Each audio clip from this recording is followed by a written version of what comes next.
Return of the Saiyans to darmowa gra MMORPG osadzona w świecie inspirowanym anime Dragon Ball. Wybierz swojego ulubionego bohatera i wyrusz na przygodę, podczas której zbierzesz drużynę i stworzysz potężny klan. Zdobywaj punkty PvP podczas potyczek z innymi graczami i uczestnicz w wyjątkowych wydarzeniach. Trenuj swoją postać, ulepszaj ekwipunek, eksploruj tajemnicze dungeony i wraz z drużyną tocz epickie walki Open PvP o dominację na Future Earth. Link w opisie mojego filmu zapewni wam darmowe 3 dni premium. Chodź tu, mała, i nie przeszkadzaj. Jesteś niesfornym kotkiem. Siemka, ja jestem Adacho i witam was serdecznie w kolejnym odcinku Koku. Mój czerwony i nieogolony ryj wcale nie oznacza, że już się zacząłem zaprawiać przed świętami, tylko jest to kwestia tego, że cały czas dmucham w chusteczki, bo mam katar. Więc z góry was przepraszam, już któryś film z rzędu was przepraszam, ale u mnie linia czasowa jest bardziej skomplikowana niż linie czasowe w Dragon Ballu, no bo u mnie jest tak, że nagrywam film w poniedziałek, wrzucam go we wtorek, ale następnego tygodnia, potem film, który nagrywam we wtorek, wrzucam w czwartek, a potem nagrywam film w środę i wrzucam go w środę. I wy widzicie to dosłownie w tak pomieszanej kolejności, że ja za tydzień dopiero wrzucę wam film, który nagrałem przed filmem, który widzieliście wczoraj. Dlaczego wam o tym mówię? Bo może być tak, że za 2 dni będę już zdrowy, a za tydzień znowu będę chory. Teraz został mi tylko katar i Marcia dzisiaj w nocy się budziła, bo brzmiałem jak ten Piccolo z mema.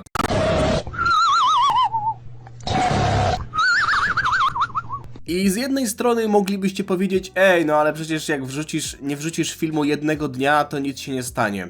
Teoretycznie tak, ale tak się składa, że jeśli prześledzicie cały 2025 rok, to zobaczycie, że każdego dnia na moim kanale coś się działo. Były tam może 3 dni w roku, kiedy nie było filmu, ale był tego dnia live na YouTubie, bo to były na przykład dni, w którym wychodziło, nie wiem, DLC do Kakarota, więc stwierdziłem, że to będzie taki duży live, że nie będzie tego dnia filmu, ale takich dni może było 3. Ale mimo wszystko cały czas coś się działo. I ja w głowie mam postanowienie. I to jest rzecz, którą zawsze chciałem w życiu zrobić, ale zawsze coś wypadało. I w zeszłym roku nie wrzuciłem filmu w Wigilię Bożego Narodzenia. W tym roku tak się składa, że okej, to jest 24, jest Wigilia i myślałem, że to też będzie 24, ta rzecz, o której chcę wam teraz powiedzieć, ale jak tak to policzyłem jeszcze raz, to wyszło mi, że 23 grudnia. Co będzie 23 grudnia? Już jakiś czas temu wam o tym mówiłem, ale ten dzień się zbliża wielkimi krokami. W zasadzie wy to widzicie 22 grudnia, więc jeśli mielibyśmy liczyć to w jeden sposób, to mogłoby to być nawet dzisiaj dla was, ale raczej jest to jutro. Dzień, w którym będę mógł powiedzieć, że nagrywam równo pół życia. Od moich urodzin, od mojego narodzenia 29 września 1997 roku do 11 listopada 2011, czyli do pierwszego mojego filmu na YouTubie, minęło 5156 dni, jeśli dobrze pamiętam. I od tamtego 11 listopada 2011, czyli od mojego pierwszego filmu, do 23 grudnia 2025, czyli dla was dnia jutrzejszego, też minęło 5156 dni. Dobrze, że nie 57. I stwierdziłem, że to też jest fajna okazja do tego, żeby dociągnąć tę serię do końca roku i wtedy będę mógł spełnić to swoje małe postanowienie. Nie nazwałbym tego marzeniem, bo to dość duże słowo, ale takie małe postanowienie, żeby każdego dnia na moim kanale w tym roku coś się działo. Głównie są to filmy, no i do końca roku chciałbym wrzucać wam filmy. Tak kończąc ten wywód, dlatego nagrywam będąc chorym, ok? Dlatego nagrywam będąc chorym. Ale w związku z tym nie mam jeszcze przygotowane, ale chciałbym wam nagrać specjalny film. Być może to taki iceberg trochę, wiecie, taki film w stylu góry lodowej, że na samym szczycie są rzeczy, które wszyscy wiedzą, ale góra lodowa ma większość swojej powierzchni, swojej objętości pod powierzchnią wody. I na samym dole są rzeczy, o których mało osób wie, albo w ogóle nikt nie wie, więc chciałbym wam pokazać filmy, które na moim kanale są mniej popularne, i jeszcze mniej popularne, i jeszcze mniej popularne, i takie, o których prawdopodobnie w ogóle nie wiecie. Zobaczę, czy będę miał zdrowie to zrobić, ewentualnie wrzucę wam to na przełomie roku, także Sylwester i Nowy Rok. Generalnie przechodzimy sobie do pytań. Taki mały wstęp. You know how it is, prawda? Muszę się trochę rozgadać na samym początku. Adam P. do Koku. Co do zmarnowania potencjału Raditza. Co sądzisz o koncepcji, żeby historię potoczyć trochę inaczej? To jest zamiast Raditza przylatuje Lodowy Saiyanin to może Broly. Jesteś niesforną kokoszką. Jesteś niesforną kokoszką, mała. Zamiast Radica przylatuje jakiś losowy Saiyanin, a zamiast Vegety mamy Radica. W sensie mógłby wyglądać i zachowywać się jak Vegeta, ale byłby... No idź. Byłby bratem Goku. Imienia by nie mogli zmienić, bo wszyscy w rodzinie Goku mają imiona od warzyw, gdzie je się korzenie. Można by pójść w jakiś koncept, że Raditz dalej byłby elitą, a Goku był uznany za słabego i dlatego wysłany na ziemię. Mielibyśmy dwóch braci, jeden z wielkim potencjałem wychowany w kulturze Saiyan, a drugi z niby mniejszym, wychowanym w kulturze Ziemian. Jak sądzisz, jakby to wpłynęło na historię, dynamikę między postaciami, jak ten nowy Raditz postrzegałby Gohana, etc. Powiedzmy, że cały czas jesteśmy w kanonie Zetki, jeśli chodzi o naszą wiedzę o Saiyanach. Jakby co, to nie są moje autorskie przemyślenia, gdzieś to chyba widziałem, ale nie pamiętam, czy ty o tym się kiedyś wypowiadałeś. Nie wypowiadałem się na temat takiego alternatywnego scenariusza. W gruncie rzeczy można byłoby nawet poprowadzić historię tak, że Raditz i Vegeta są zamienieni miejscami. Wiadomo, musieliby mieć zmienione swoje charakterystyki, no bo Vegeta był królem, był synem króla, czyli był księciem, który miał wysoki potencjał, więc Vegeta nie mógłby się nazywać Vegeta, albo gdyby się nazywał Vegeta, to planeta nie mogłaby się nazywać Vegeta. Wiadomo, o co chodzi i nie mógłby on być wojownikiem o wysokim poziomie mocy. Można byłoby tę historię napisać na dwa sposoby, bo jeśli Raditz miałby być tym elitarnym wojownikiem, to pytanie, dlaczego byłby elitarny? Jeśli Raditz miałby być elitarnym wojownikiem, to można byłoby napisać historię tak, że jest on faktycznie księciem. A to by oznaczało, że Goku też był księciem, albo nadal jest księciem, tylko z jakiegoś powodu został wygnany. Albo Raditz był po prostu elitarnym wojownikiem, albo silnym wojownikiem pokroju Nappy. Nappa był tym wojownikiem, powiedzmy, średniej klasy. Ale nawet gdyby było tak, że król Vegeta to nie był król Vegeta, ani ojciec Raditza i Goku, tylko ktoś inny, Vegeta ten, który byłby słaby i przyleciałby w miejsce Raditza i mielibyśmy się go od razu pozbyć, to też byłby jakiś losowy Saiyanin, a potem Goku zamiast z Vegetą walczyłby ze swoim bratem. Myślę, że to byłoby ciekawe, ale tutaj na pewno jest kilka różnych zmiennych, które trzeba byłoby wziąć pod uwagę. Właśnie kto byłby czyim synem, no nie? Bo Vegeta to nie był po prostu silny wojownik, to był książę Saiyan, więc jeśli mielibyśmy Raditza wrzucić na jego miejsce, to też by zmieniało pochodzenie Goku. Jeśli chodzi o relację z Gohanem, uważam, że akurat to, że Raditza zobaczyliśmy na początku historii i zobaczyliśmy go jako brata Goku, który wziął swojego bratanka, dobrze mówię? Bratanka, i wziął go dosłownie jako niewolnika swojego, jako kartę przetargową. Myślę, że to była dodatkowa informacja, która nam dawała do zrozumienia, w jaki sposób działają Saiyanie. Bo gdyby na Ziemi pojawił się losowy Saiyanin, taki na przykład Nappa, powiedzmy, że Nappa się pojawia jako pierwszy, on jest najsłabszy z tej drużyny i nie jest ani księciem, ani nie jest elitarnym wojownikiem, jest silny, ale nie jest jakkolwiek spokrewniony z Goku, no to wzięcie tego Gohana nie miałoby aż takiego dużego znaczenia. A Raditz, który jest bezpośrednio, no może nie był tego świadomy, bo dopiero go poznał, ale jest związany z Gohanem więzami krwi, bierze go i używa go w tak okropny sposób, to daje więcej do myślenia i to bardziej dosadnie pokazywało to, jakimi ludźmi, jakimi postaciami, jakimi istotami, to jest lepsze słowo, są Saiyanie. Ale to jest bardzo ciekawy scenariusz i tak jak mówię, można byłoby pójść w wiele kierunków z nim. Może kiedyś, jak będzie mi się chciało i będę miał wenę, to zrobię na ten temat scenariusz, co by było gdyby.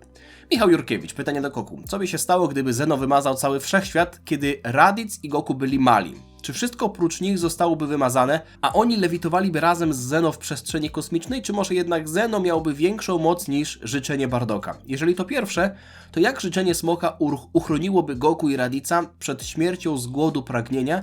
Jeżeli to drugie, to czy można byłoby sobie życzyć, aby dany wszechświat był niewymazywalny? Nie wyobrażam sobie sytuacji, w której jest tak, że Zeno faktycznie wymazuje wszechświat i to życzenie sprawia, że Goku i Raditz jakimś cudem przeżyli i wiszą sobie w przestrzeni kosmicznej. Mówimy tutaj o życzeniu, które znamy z sagi Granoli, czyli Bardock życzący sobie w zasadzie do Monaito, który wypowiedział to do Toronbo, żeby jego synowie rozkwitli. W skrócie mówiąc, żeby dożyli swojej pełnoletności. Bo są osoby, które wypominają potem walkę Goku i Raditza, w której i Goku i Raditz zginęli. No dobra, ale oni już byli wtedy dorośli. Rozkwitli, w sensie dojrzeli i byli już dojrzałymi ludźmi w tamtym momencie, kiedy się ze sobą spotkali. Ale mieliśmy sytuacje, w których i Raditz był uchroniony przed wybuchem planety Vegeta i Goku wiele razy unikał śmierci, aż do tamtego momentu. Więc pytanie, czy moc smoka Toronbo serialiańskiego, który wiemy, że nie jest smokiem omnipotentnym, czy na pewno moglibyśmy powiedzieć, że jest ona, ta moc, tak duża, żeby przeciwstawić się mocy Zeno? Moim zdaniem nie. Więc jeśli to życzenie miałoby jakkolwiek chronić Goku i Radica przed wymazaniem wszechświata, to nie powiedziałbym, że oni w jakiś cudowny sposób by nie zostali wymazani przez Zeno, tylko być może to życzenie, ta magia, która gdzieś tam dalej w kosmosie wisiała, tak potoczyłaby historią, że Zeno odszedłby od tego pomysłu. Nawet jeśli życzenie samo w sobie, Smok, nie jest w stanie wpływać na Zeno jako na znacznie potężniejszą postać, to może byłoby tak, że wpłynęłoby na jakiegoś innego śmiertelnika, który odwróciłby uwagę Zeno i Zeno przez to zmieniłby sam z siebie swoje pomysły. Więc moim zdaniem było albo tak, że Zeno nie chciał wymazywać w tamtym momencie siódmego wszechświata, a jeśli chciał, to ktoś go od tego pomysłu odwiódł. Bo nie wyobrażam sobie sytuacji, w której Toronbo jest w stanie przezwyciężyć swoją mocą Zeno. Tyle. Grzbielu, pytanie do Koku. Czy mógłbyś bardziej rozwinąć dywagację na temat potencjalnego zastępcy wirusa w roli Boga Zniszczenia? Aktualnie oczywiście pierwszy do głowy przychodzi Vegeta, ale co jakby się nie zgodził? Albo jakbyśmy spojrzeli trochę w przeszłość, gdy nasi Saiyanie nie mieli jeszcze boskich form. Patrząc na dobór składu na turniej mocy, to albo w całym naszym wszechświecie nie ma nikogo silniejszego od Ziemian, albo Whis nikogo takiego nie zna. Gdyby Shin zmarł, a było parę okazji, gdzie mogło się to stać, to co zrobiłby w takiej sytuacji Whis? Czy trzeba być odpowiednio silnym na to stanowisko? Czy zyskuje się na sile za samo piastowanie tego stanowiska? Może w treningu na Boga Zniszczenia bardziej chodzi o rozwój mentalny niż siłowy, a siłę dostaje się gratis. W przeciwnym razie byłaby spora szansa, że w całym wszechświecie nie będzie nikogo odpowiedniego do tej roli. Myślę, że to dobrze widać na przykładzie Toppo i Belmoda. Toppo jest gościem, który był po prostu bardzo silny i on był dopiero kandydatem na Boga Zniszczenia. To nie był gość, który nadawał się po prostu do tej roboty, bo miał dobrze poukładane pod sufitem. On był bardzo silny. Wygrał walkę z Goku w mandze i bardzo dobrze radził sobie podczas turnieju mocy. Więc myślę, że to nie wygląda tak, że mamy gościa, który się potencjalnie nadaje, w sensie, że za 200 czy 300 lat treningu mógłby osiągnąć poziom mocy, który by mu pozwalał na dojście do tego stanowiska, no ale samo objęcie stanowiska Boga Zniszczenia da mu tę siłę. Nie sądzę, żeby to tak wyglądało. Myślę, że to raczej wygląda w taki sposób, że przejęcie stanowiska Boga Zniszczenia nie daje samo w sobie nowej mocy. W sensie większej siły. Ewentualnie daje to, o czym już 100 razy wspominałem, czyli tę boską nieśmiertelność, że osoba się po prostu nie starzeje, no bo bogami zniszczenia stają się zwykli śmiertelnicy, a jeśli Bóg zniszczenia żyje potem miliony lat, a wiemy, że to nie polega na tym, że oni szukają rasy, która żyje tak długo, no po prostu bogowie się nie starzeją, nie umierają ze względu na starość. Tak się składa, że w Dragon Ballu Super już kilka razy mieliśmy poruszany wątek tego, kto mógłby zastąpić Beerusa. I w Brolim w filmie widzieliśmy taką scenkę, w której Whis pyta Goku, czy ten chciałby zostać nowym bogiem zniszczenia. Goku oczywiście mówi, że go to nie interesuje, ale Beerus wtrąca się w tamtym momencie i rzuca słowami: nie mogę ci na to pozwolić. Wiesz, że nie mogę ci na to pozwolić. Był zdziwiony w tamtym momencie i teraz można to zinterpretować na dwa sposoby. Pierwszy jest taki, że Goku nie mógłby dostać tej roboty, bo po prostu się do niej nie nadaje. Jest za głupi być może w oczach Beerusa. A druga sprawa jest taka, że Beerus nie szuka zastępcy. Że Beerus jakby nadal jest młody, nadal jest sprawny, więc nie szuka zastępcy, no bo dalej chce być Bogiem Zniszczenia. No nie ma planu na emeryturę, można powiedzieć. No ale okej. To było w 2018 roku, powiedzmy, przed jeszcze sagą Granoli, w której mieliśmy, nawet nie sagą Granoli, to było już po osadze Super Hero, co ja gadam, to było w 103 bodajże rozdziale mangi Dragon Ball Super, kiedy mieliśmy walkę Gohana i Broliego. Whis z Beerusem między sobą sobie rozmawiali na temat Gohana i Whis zapytał, czy to być może jest odpowiedni kandydat na następnego Boga Zniszczenia. Nie ma opcji, nie ma szans, odpowiada Beerus. Destrukcja nie jest w kartach dla kogoś, i tutaj mamy takie stwierdzenie straight-laced. Jest to, w dosłownym tłumaczeniu można byłoby przetłumaczyć to jako za ciasno zawiązanego, ale jest to stwierdzenie określającego kogoś, kto ma bardzo taki restrykcyjny, nie wiem czy to jest dobre słowo, ale takie bardzo ścisłe pojmowanie kodeksu moralnego. Czyli ma bardzo twarde zasady, których się trzyma. To jest być może lepsze stwierdzenie właśnie. I nie jest aż taki elastyczny, że nie może sobie na to pozwolić, bo ma bardzo twardy zestaw zasad i jest on po prostu takim sztywniakiem w negatywnym tego słowa znaczeniu, chociaż moim zdaniem to jest trochę pejoratywne określenie, ale też trochę dobrze oddające to, że ktoś po prostu ma sztywne zasady i się ich trzyma. Gohan jest taką osobą. Gohan jest osobą ułożoną i Beerus też widzi go w taki sposób, że nie byłby on dobrym kandydatem na Boga Zniszczenia i to nawet nie jest kwestia na samego Boga Zniszczenia. On mówi tutaj o destrukcji. o być może mocy destrukcji, o mocy zniszczenia.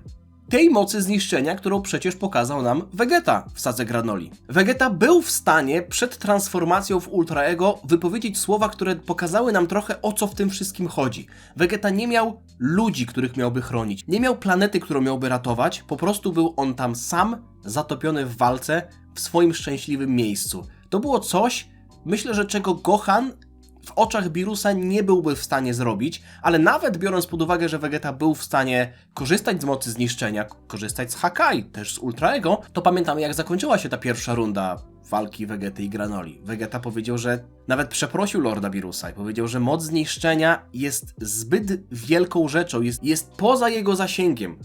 Jego jako zwykłego nowicjusza.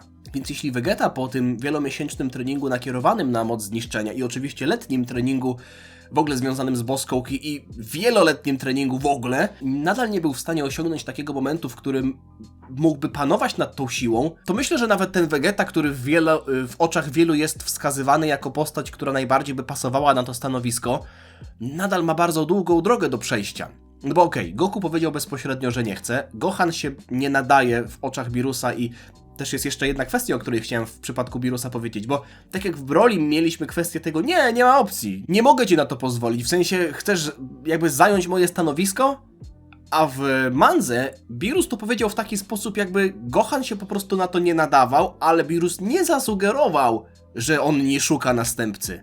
Tak jakby Whis po raz kolejny zarzucił ten temat, wiedząc, że Beerus powoli chce szukać swojego zastępcy. I Beerus nie powiedział, Whis, chcesz się mnie pozbyć? Nie, po prostu powiedział, nie ma opcji, Gohan się na to nie nadaje. Musimy szukać kogoś innego być może. W mandze Dragon Ball Kakumei mamy szalony scenariusz, w którym to Frieza został bogiem zniszczenia, ale nie naszego, tylko bodajże 18 wszechświata. Tam historia była trochę bardziej złożona, więc odsyłam was do tej mangi, która obecnie jest w długiej przerwie i nadal czekamy na jakieś nowe informacje. Ale ja mam pewnego kandydata, bo jakby najpopularniejsi kandydaci, no to wiadomo, są Goku. Goku mówi, że nie chce.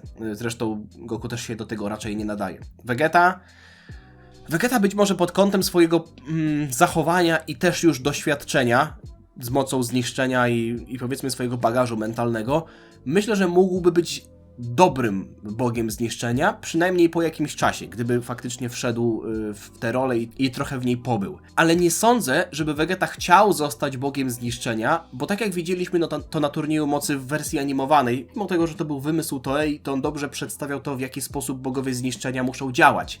Nie patrzą na to, czy coś jest dobre, czy coś jest złe, tylko po prostu, czy coś jest konieczne. I Vegeta, będąc bogiem zniszczenia, mógłby stanąć w sytuacji, w której musi zrobić coś, co byłoby dla niego nie do pomyślenia jako dla śmiertelnika Vegety, na przykład zniszczenie Ziemi, na której jest Bulma, Trunks, Bra, jego rodzina, jego przyjaciele.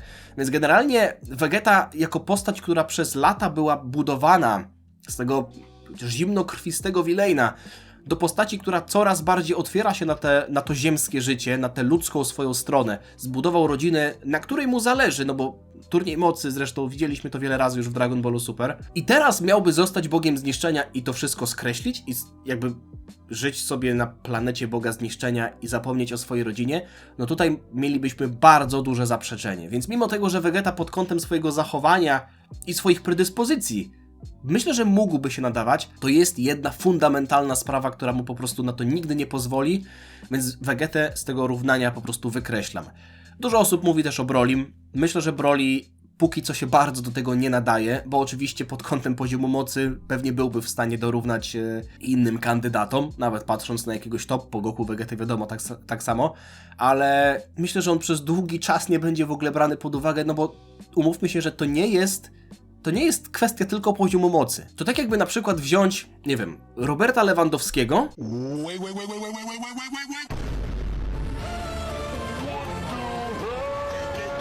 i wrzucić go na stanowisko ministra sportu. To jest wybitny sportowiec i nie wiem, być może sobie poradziłby na tym stanowisku, ale jakby osiągnięcia to nie jest wszystko. Siła w przypadku postaci w Dragon Ballu to nie jest wszystko. Na stanowisku Boga Zniszczenia liczy się coś więcej, zwłaszcza biorąc pod uwagę, że Boska Ki i Ki Zniszczenia tym bardziej bazują na wielkiej kontroli nad energią, więc Broly jako gość, który ledwo co nauczył się opanować w formie Super Saiyanina, no ma jeszcze po prostu długie lata przed tym, jakby w ogóle był brany pod uwagę jako ktoś taki. Sporo też osób mówi o Buu. No jaki Buu? Jaki Buu? Obecnie jesteśmy zostawieni z grubym Buu i on nie ma, myślę, że ani wystarczającej mocy, ani nie ma kompetencji do tego, więc ludzie wspominali o Kid Buu, no bo on był zły i był osobą, która niszczyła. No nie no. Frieza też niszczył, no ale...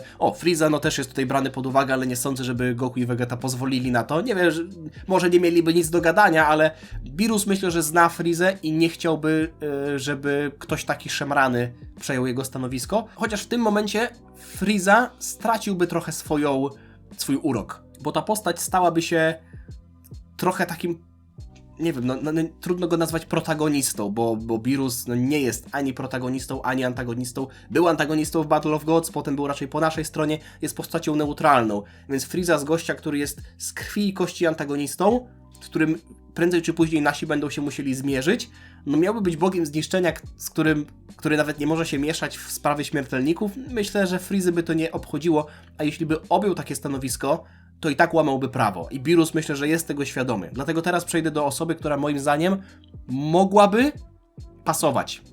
Może nie do końca i pewnie część z was się ze mną nie zgodzi, ale jest to gość, który za jakiś czas nie będzie miał już być może możliwości albo wyboru, a ma on umiejętności i siłę, żeby być branym pod uwagę. I jest to Granola. Zwróćcie uwagę na to, że Granola za pomocą życzenia stał się w tamtym momencie najsilniejszą osobą we wszechświecie, nie biorąc pod uwagę bogów i aniołów. Więc był silniejszy niż Goku i Vegeta na początku sagi Granoli. Wiadomo, oni mogli go potem prześcignąć, Gaz zresztą tak samo, ale wiele razy się śmialiśmy z tego, że Granola dostał taki starter pack. Oprócz tego, że stał się silny, dostał też kilka umiejętności. Dostał błyskawiczną transmisję i dostał też Hakai, co widzieliśmy w mandze. Więc Granola potrafi wykonywać techniki Boga Zniszczenia, mimo tego, że robi to nieświadomie, ale gdyby trochę potrenował, być może pod okiem Whisa, albo jeszcze wcześniej pod okiem Beerusa, to byłby w stanie zrozumieć to, jak to wykonywać, dlaczego on to potrafi, więc pod tym względem kwestia, powiedzmy, jego fizycznego przygotowania może być łatwo rozwiązana.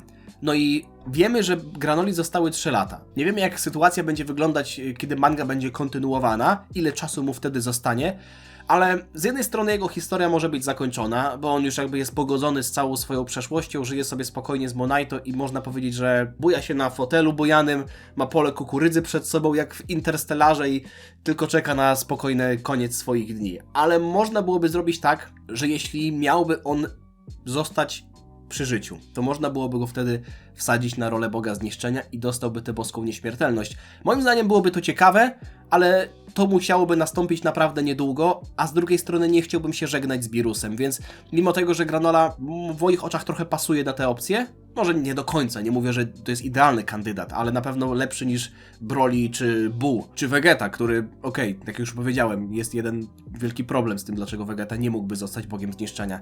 No to mówię, musiałby być szybko, a nie do końca jestem fanem tego, żeby Beerus nagle znikał, bo chciałbym jeszcze przed zakończeniem w ogóle całego Dragon Balla, mam nadzieję, że to będzie za wiele długich lat, zobaczyć rewanż Goku i Beerusa. To byłoby fajne. Kontra. Mam pytanie odnośnie 23. Tenkaichi Budokai. Turniej dział się na wyspie, w mieście. Piccolo pod koniec turnieju zdetonował praktycznie całą wyspę, zmieniając ją w wygwizdowo pełne piasku. Wątpię, by mieszkańcy byli przygotowani na pierdyknięcie czegoś w skali bomby atomowej, więc zapewne wszyscy cywile zginęli. Czy wiemy zatem, czy zostali jakoś przywróceni do życia, czy cała historia skończyła się na i żyli krótko i być może szczęśliwie? Nie było niestety w tamtym momencie życzenia, które miałoby jakkolwiek wskrzeszać, więc sądzę, że osoby, które w tamtym momencie zginęły, pozostały martwe, a jeśli chodzi o odbudowywanie Papai, myślę, że tutaj dobrze jest to przedstawione w sensie trochę między wierszami, bo nie zostało to powiedziane wprost, ale biorąc pod uwagę, że kolejny, 24. Tenkaichi Budokai, czyli ten, na którym widzieliśmy chociażby walkę Herkulesa z tym jeszcze normalnym Spopowiczem, to odbył się wedle oficjalnej linii Dragon Balla, tej linii czasu, 11 lat później, a wiemy, że wcześniej turnieje nie odbywały się co 11 lat, no to może być sugestia, że potrzebowali znacznie więcej czasu na odbudowanie, no i też wiemy, że w to był ten przełom między 23 a 24 turniejem, to było to miejsce, w którym arena, w ogóle powstały trybuny. No bo wiemy, jak na początku to wyglądało. Była mała arena i ludzie stali za zwykłymi barierkami. Dopiero potem powstało większe pole walki i też stanęły trybuny. Więc myślę, że oprócz tego, że odbudowywano miasto, to odbudowano też całą arenę i przekształcono ją na coś innego, więc 11 lat trwało to odbudowywanie, a w zasadzie może nie tyle co samo odbudowywanie, co po prostu 11 lat było między 23 a 24 Tenkei czy Budokai. Dorian-sen, czy w lutym 2026 ponownie możemy oczekiwać akcji lutowe za kulinaria? Byłoby miło, gdyby stało się to coroczną tradycją. Dla osób, które nie wiedzą, w lutym tego roku, już kończącego się, mieliśmy na Zakolach taki miesiąc, w którym ktoś, jak ktoś chciał, no nie były jedyne tematy postów, mógł wrzucać swoje wypieki, przysmaki, dania, które przygotował. To niekoniecznie musiały być wypieki, ale ktoś jakieś po prostu potrawy, które chciał się nimi pochwalić na Zakolach, na grupie facebookowej, to mógł wrzucać, no i potem te rzeczy też częściowo pokazywałem podczas przeglądu grupy. Swoją drogą, Dorian, dziękuję, że mi przypomniałeś, bo zapomniałem, że w grudniu też muszę wrzucić przegląd grupy. Także zapisałem to sobie, bo już wypadło mi to z głowy. Ale generalnie myślę, że moglibyśmy coś takiego zrobić, jeśli będziecie chcieli, jak najbardziej. To jest kwestia po prostu tego, czy zapomnę, czy nie. Mogę zapomnieć, więc musicie mi wtedy przypomnieć albo sami wrzucać w lutym. Niech będzie, że ogłaszam w tym momencie w lutym na Zakolach Adacha możecie wrzucać, ale inaczej, możecie wrzucać teraz, ale w lutym będzie to też bardziej mile widziane, o tak bym powiedział, jakieś swoje właśnie potrawy, które przygotowaliście i tak dalej. Byłoby fajnie, gdybyście na przykład wrzucali jeszcze z przepisem, to też byłoby coś, z czego mogliby skorzystać inni. Kili, siema Adachom, pytanie do Koku, ale dzisiaj wyjątkowo bez teorii. Pytaniem. To tak. Pytanie, no wiadomo. Jak myślisz, gdzie jest granica wiedzy Zuno? Moglibyśmy powiedzieć, że Zuno wie wszystko, no bo tak było powiedziane i koniec dyskusji, ale zastanawia mnie to w kontekście przyszłości. Jeśli wie o przyszłości, to czy w momencie, gdyby ktoś zapytał go o coś ważnego i zmieniłby swoje zachowania adekwatnie do usłyszanej odpowiedzi, to czy istniałaby możliwość stworzenia innej linii czasowej? Jeszcze jedna kwestia. Czy myślisz, że Zuno obowiązuje jakikolwiek rodzaj tabu, typu nie może on zdradzać informacji na jakieś tematy śmiertelnikom? Normalnie trochę dłużej bym pisała, ale nie chce mi się jakoś dzisiaj. Miłej reszty nagrywania. Pozdrawiam, rozumiem jak to jest, jak się nie chce. A mnie akurat pogoda działa i muszę przyznać, że ostatnie dni bardzo mi się zlewają. No, choroba nie pomaga, ale chciałoby się powiedzieć byle do stycznia, no ale co, w styczniu będzie podobnie, także powiedziałbym bardziej byle do wiosny. Także wracając do twojego pytania, myślę, że nie ma tematów tabu, o których Zuno nie mógłby mówić, no bo trudno mi sobie jest taki wyobrazić, nawet gdyby został zapytany o, nie wiem, wszechświaty, które zostały wymazane. To nie jest chyba temat tabu. Przecież nawet Whis i Beerus o tym mówili naszym bohaterom. To nie jest tak, że jak w One Piece mamy wiek pustki, o którym nie można mówić, bo wszystkie osoby, które mają jakąkolwiek wiedzę na ten temat, muszą zostać anihilowane. Więc myślę, że Zuno nie ma żadnych tematów tabu. Natomiast jeśli chodzi o jego przewidywanie przyszłości, myślę, że tutaj można byłoby właśnie postawić te granice. Bo z tego co pamiętam, on nie odpowiadał nigdy na pytanie tyczące się przyszłości, czyli on nie jest jasnowidzem. Można powiedzieć, że on jest taką ostateczną Wikipedią, czyli ma w sobie, w swojej głowie artykuł na temat wszystkich rzeczy, które się wydarzyły, no ale Wikipedia nie jest w stanie przewidzieć przyszłości. Jesteś w stanie zapytać Zuno o to, co na przykład sąsiad, który mieszka sam od 20 lat, jadł na śniadanie 14 listopada 1987 roku i on będzie o tym wiedział. Mimo tego, że ten sąsiad już od 20 lat nie żyje i nigdy nie mówił, co jadł, ale Zuno będzie to wiedział. To jest taka ostateczna Wikipedia, która ma wszystko. Tylko że jest różnica między wiedzą o tym, co się wydarzyło, a o tym, co się wydarzy. Bo gdyby na przykład Zuno wiedział o tym, co się wydarzy, to myślicie, że nie przedsięwziąłby jakichś środków, albo nie wiem, nie schowałby się w dniu, w którym przyleciał do niego Zamasu i mu groził? Chociaż Zuno mógłby wiedzieć, że tak naprawdę Zamasu go nie zabije. Mimo wszystko Zuno nie wyglądał, jakby wiedział, co się wydarzy. Zuno był w pewnym momencie zaskoczony. A to jest jasna sugestia tego, że nie wiedział, co się wydarzy, więc nie zna przyszłości, zna tylko to, co jest teraz i co było kiedyś. Co za tym idzie, nie ma mowy o tworzeniu jakichś nowych linii czasowych. Vegeta Fan 14. Pytanie do Koku. Skoro Buu był w stanie nauczyć się technik tylko po zobaczeniu ich, to czy byłby w stanie nauczyć się Hakai, gdyby to zobaczył? Wiem, że to pytanie może wam wydawać się bzdurne być może, albo takie banalne, bo wiadomo, że przecież to Hakai to jest zupełnie inna technika No ale okej, spójrzmy na to na spokojnie. Majin Buu, Kid Buu tutaj konkretnie i myślę, że dobrze byłoby mówić tutaj o Kid Buu, bo jest to ciekawsza postać niż obecny Majin Buu. Ciekawsza z jednego względu, o którym zaraz wspomnę. Kid Buu nauczył się teleportacji Kai Kai, czyli techniki Kaioshina, której jest w stanie używać tylko Kaioshin. No właśnie, no już jakby nie jest w stanie używać jej tylko Kaioshin, bo Kid Buu się jej nauczył, więc to oznacza, że każdy z nas, znaczy ja chyba nie, ja się nie czuję na siłach, żeby się uczyć takiej teleportacji, ale każda z postaci w Dragon Ballu, która ma jakikolwiek potencjał, mogłaby nauczyć się takiej techniki. I Kid Buu nauczył się techniki, która jest dość skomplikowana, no ale okej. Kai Kai, teleportacja, niekoniecznie musi korzystać z boskiej ki, więc w przypadku Hakai, no mamy tutaj bezpośrednio sytuację, w której ki zniszczenia jest używana. To jest technika, której używają bogowie zniszczenia albo osoby, które mają jakikolwiek związek, jakiekolwiek pojęcie o mocy zniszczenia. Czy na pewno? A sytuacja z mangi, w której Goku po prostu ni z gruchy, ni z pietruchy zaczął wykonywać Hakai na Zamasu? Goku nigdy się nie uczył energii zniszczenia. W tamtym momencie nawet nie było mowy o żadnym Ultra Instynkcie. Jeśli mielibyśmy mówić o jakichś tam dodatkowych odmianach Blue, no to w mandze w sadze Zamasu mieliśmy to Perfected Blue, ale Goku po prostu sobie użył tego Hakai. O wiadomo, nie wyszło mu do końca, bo nie wymazał Zamasu do końca, ale dlaczego nie wymazał Zamasu do końca? No bo ten wziął Mai i zaczął się nią zasłaniać. Ale gdyby tego nie zrobił, to Zamasu by został wymazany przez Goku, który nigdy nie uczył się, jak używać tej techniki, a jest to, umówmy się, technika bardzo skomplikowana. Więc czy Kid Buu, który, uwaga, też nigdy się nie uczył używania boskiej energii, ale ma, Kid Buu, mówię tutaj o Kid Buu, ma w sobie, miał w zasadzie, bo Kid Buu już nie istnieje, miał w sobie moc Dai Kaioshina. Czyli miał on w sobie boskie umiejętności.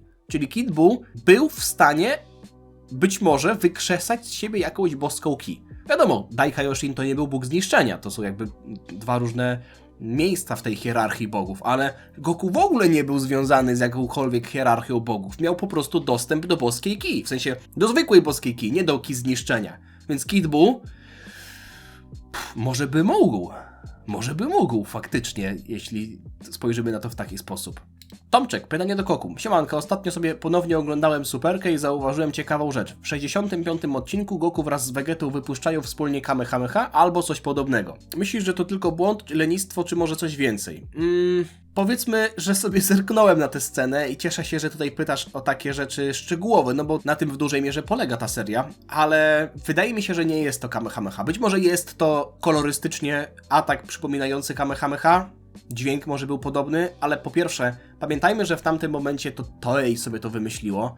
Goku i Vegeta nie wykonali tego tradycyjnego ruchu, który jest, wydaje mi się, niezbędny, albo jednym z takich kluczowych elementów techniki Kamehameha, tylko po prostu zaczęli wypuszczać Ki Blasta z rąk. Myślę, że to jest zwykły Ki Blast, a to, że on jest niebieski i że brzmiał podobnie, to już jest naprawdę naciąganie historii. Pytasz też o to, czy oni mogliby używać swoich technik nawzajem, Final Flash Goku, a Vegeta Kamehameha? Myślę, że byliby w stanie. Pamiętajmy, że Trunks mały użył Kamehameha, także myślę, że Vegeta jest w stanie tego używać.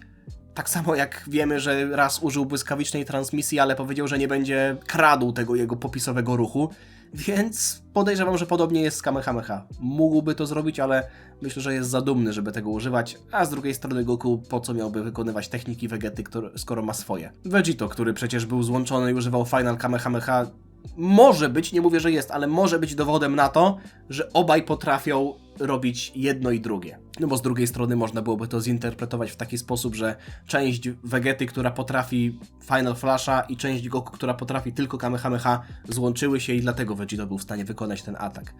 Don Razorek, pytanie do Koku. Skoro Toriyama wprowadził Trunksa do mangi jeszcze nie wiedząc kim on jest, to jak to jest, że włosy pasowały do Bulby? A twarz? Sam ostatnio powiedziałeś, że każda się delikatnie różni, a ta musiałaby być inspirowana Vegetą. Czy była ona inspirowana Vegetą? No, umówmy się, że Trunks wyglądał normalnie, nie wyglądał kropka w kropkę jak Vegeta. Moim zdaniem Trunks po prostu został narysowany jako losowa postać i nie miała ona czarnych włosów, ale w mandze nie miała ona też niebieskich czy fioletowych włosów. Po prostu wersja kolorystyczna mangi, która wyszła dopiero jakiś czas później, pojawiła się w momencie, w którym już było wiadomo, że Trunks jest synem Bulmy, więc wtedy dano mu fioletowe włosy, ale w momencie, w którym Trunks pojawił się w mandze, nie miał on fioletowych włosów, bo manga jest czarno-biała, więc Toriyama myślę, że po prostu narysował Trunksa, dając mu po prostu jakieś ogólne zarysy sajańskiej postaci, ale nie zastanawiał się nad tym, jakie on będzie miał włosy. Jeśli zostawił mu jasne włosy, to może te włosy miały być rude, nie wiem, nie mam pojęcia, więc myślę, że tutaj można byłoby to wytłumaczyć w taki sposób. Napisał tutaj Luki albo Łuki, długi komentarz tyczący się Attack on Titan.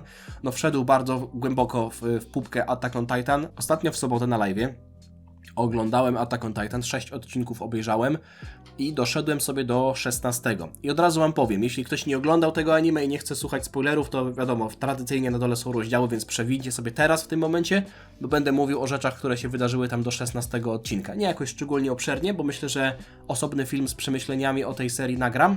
Być może po pierwszym sezonie już właśnie. I tam były osoby, które i w komentarzach, i jeszcze wtedy na live'ie na Kiku pisały, żebym wytrwał jeszcze do następnego odcinka, bo tam będzie duży plot twist. Chodziło o plot twist związany z tym, że Eren jest tytanem, że jest gigantem. I ja o tym doskonale wiedziałem, bo jest taka animacja. To jest to, o czym wam mówiłem na początku live'a. Że ja wiem, że Eren będzie w jakiejś tam określonej formie. I chodziło mi właśnie o to, że ja wiem, że Eren będzie gigantem. Dlatego, że widziałem animację fanowską, w której Ozaru Vegeta bił się z dużym Erenem. No to ja myślę, wiadomo, że jeśli on się bije z dużym Erenem, a ja widzę tylko małego Erena, to znaczy, że będzie jeszcze duży Eren. Ale cieszę się, że ten plot twist, no bo to był plot twist, pojawił się na samym początku anime, a nie był jakimś kluczowym elementem pod koniec. Bo gdyby było tak, że ja oglądam anime i wiecie, wszystko jest budowane do tego momentu, który ja już znam, to byłoby to rozczarowujące. A ten element, który ja znam, pojawił się na początku, co oznacza, że dalej nie wiem już nic. I ja naprawdę nie... Wiem jeszcze jedną rzecz, że Levi, chyba z tego co kojarzę, ma na nazwisko Ackerman. Tak samo jak Mikasa, więc oni muszą być ze sobą jakoś spokrewnieni. Mam jeszcze jedną teorię tyczącą się Mikasy, ale nie będę wam tutaj tego mówił. W skrócie powiem wam, jak podobało mi się Attack on Titan. No, zresztą inaczej. Obejrzałem na live'ie 6 odcinków, źle się czułem, musiałem coś zjeść i potem jeszcze w łóżku obejrzałem następnych 10, więc chyba to jest najlepsza wizytówka tego, czy wciągnęła mnie ta historia. Mimo wszystko, to nie jest tak, że to jest historia póki co w moich oczach jakoś wybitna. Naprawdę dobrze mi się ogląda, jest genialnie narysowana i zanimowana i podoba mi się klimat, podoba mi się to, jak złożone są niektóre rzeczy, na przykład ten system tego sprzętu, z którego oni korzystają. Historia jest wciągająca, postacie są naprawdę fajnie napisane, ale jest kilka rzeczy, które musiałbym tutaj wytknąć, ale nie będę tego robił teraz, to zostawię na osobny film. Póki co daję serii, myślę, że takie do 16 odcinka dałbym 8 na 10. Dobrze się ją ogląda i są naprawdę momentami fajne plot twisty, ale nie ma jeszcze takiego elementu niszczącego głowę, który by sprawił, że naprawdę opadła mi szczęka. Przemo, pytanie do Koku. Skoro Bu mógł uwolnić zwykły wybuch statku, to po co to wszystko? Po co szukali takiego mocarza jak Gohan i kradli mu kij, skoro Dabura mógł zrobić mały boom i efekt byłby taki sam? Przemo zadaje... To są te komentarze, od których łysieję. Chociaż zastanawiam się, czy Dubska nie powinna się nazywać serią posty, od których łysieję, chociaż to chyba są posty, od których obumierają szare komórki. No nieważne, to jest dobre pytanie, ale z drugiej strony myślę, że można tutaj to obronić w taki sposób, że nie można byłoby obudzić Bu na samym początku. Więc oni musieli na początku trochę przekazać mu energii, żeby on został w pewien sposób osłabiony. Więc gdyby było tak, że Dabura z Babidim przylecieli na ziemię, znaleźli ten kokon z Bu i Dabura mógł go zniszczyć swoją ki, to pewnie zrobiliby to od samego początku, ale nie byli tego w stanie zrobić, bo być może właśnie na początku potrzebowali bardzo dużej energii. Tylko z drugiej strony, jak już energia Gohana została skradziona i oni się tam ze sobą bili na statku, to równie dobrze Dabura zamiast bić się z Gohanem mógłby spróbować, nie wiem, zniszczyć statek, chociaż nie, wtedy nie mieliby statku, no to... To jest pytanie do was, to jest za mocne pytanie do mnie. Po co to wszystko było, skoro mogli po prostu zniszczyć statek, nie? Także tak, to ostatnie pytanie. Dzięki wam za oglądanie. Sorki za moją formę dzisiejszą. Czuję się, już jestem cały taki przepocony, więc po co ja wam to mówię? Po co ja wam to mówię? Zostawcie lajka, zostawcie suba. Dziękuję wam za oglądanie. Widzimy się niebawem i zostawcie komentarz z komentarzem albo pytanie z pytaniem. Tak, proste. Komentarz z komentarzem albo pytanie z pytaniem. Pa, pa. Ciana.